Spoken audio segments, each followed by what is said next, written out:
이렇기 전에 피임들을 조금 하셨으면 좋겠거든요. 그쵸. 너무 남자도 무책임한 거고 이건 여자도 무책임한 거야. 자기 몸은 살필 줄은 알아야 되고.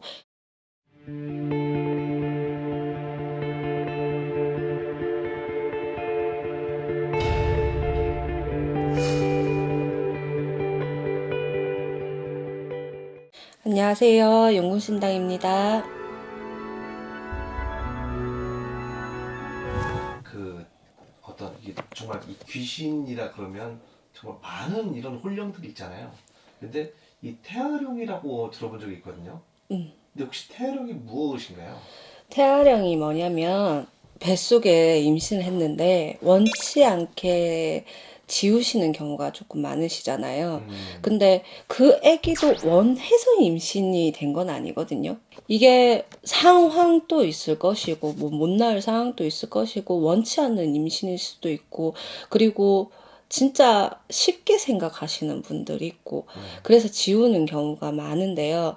만약에 산목습도 그냥 죽어지면 억울하고 분한데 그래도 눈에 보이진 않고 뱃속에 있지만 살아있는 애기거든요. 그렇죠. 근데 부모가 그거를 손발을 다 잘라내면서 지워. 그러면 원하고 분하고 억울하지 않겠어요? 감독님이 생각을 하신다면? 본인이 반대로 생각해봐요. 가졌는데 그거를 나를 죽인다고 생각을 해봐. 그러면 원지고 한져서 본인네들 따라다닐 수밖에 없거든요. 그렇죠. 이런 태아령들이 대부분 자궁에 잘 앉아 있어요. 자리를 잡아버려요. 근데 정말 쉽게 우리 집 손님이 정말 한 12번인가 13번인가 애를 지운 손님이 있었단 말이에요. 그것도 아가씨가. 네. 근데 결혼을 하려고 하다 보니까 자꾸 결혼이 그러니까 실패가 자꾸 되는 거야. 연결이 되지 못하고 남자를 만나도 자꾸 실패를 본다든지 그리고 다른 손님들을 보자 하게 되면 결혼을 해도 자궁에 자꾸 앉다 보니까 착상이 안 된다든지 아니면 아기가 흐른다든지 왜냐하면 나도 못 낳는데 나도 해를 못 벗는데 다른 그 밑에 아기가 그러니까 동생뻘이 들어와가지고 네. 해를 보는 건 싫은 거야. 세상을 보는 거는.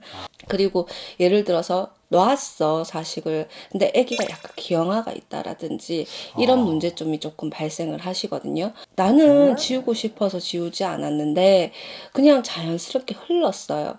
근데 이런 경우에는 그렇게 원지고 한지고 들어오진 않아요. 어쩔 수 없는 상황이었으니까.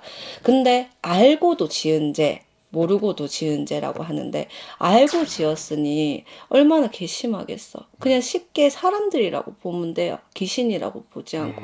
그러니까 해코지를 할 수밖에 없거든요. 날 죽인 격이잖아. 근데 잘 살길 바라진 않는단 말이야. 정말 그 원한이 이제 진짜 그렇죠. 애기들이 삐지면 더 심하잖아, 달래주기. 마찬가지예요.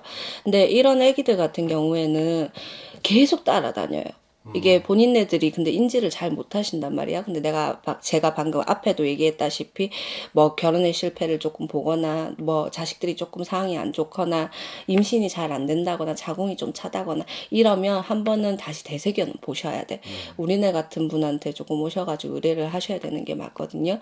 솔직히 뭘 해라 하기에는 참 애매하지만 이런 태아령 같은 경우에는 구수로 해결을 조금 많이 하긴 했어요. 왜? 내가 원하고 분하니까 아기를 조금 놀려줘야 되거든.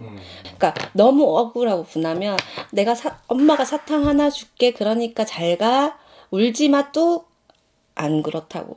이 애기가 엄청 삐지게 되면 아무리 사탕을 준다 해도 계속 원하는 걸 가지려고 울고불고 떼쓸 수밖에 없잖아, 애기들이.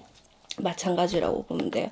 하고 싶었던 말, 그리고 서운했던 거, 그리고 그 애기를 조금 달래주면서 보내드려야 되는 게 애기들이 그 일을 하고 난 다음에도 본인네들한테 탈이 생기지 않는다라는 거.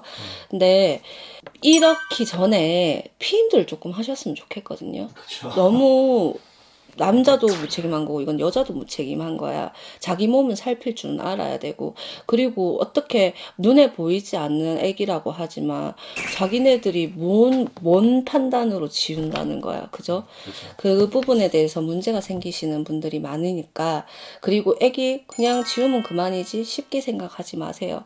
그 문제 그 죄 본인네들한테 업으로 다 돌아가실 거거든요. 그러니까 한 번 더 생각을 해보시고 혹시나 이런 일이 겪으시면 무당네 집에 와서 조금 상담을 조금 해보시고 네. 그렇게 넘어가셨으면 좋겠습니다.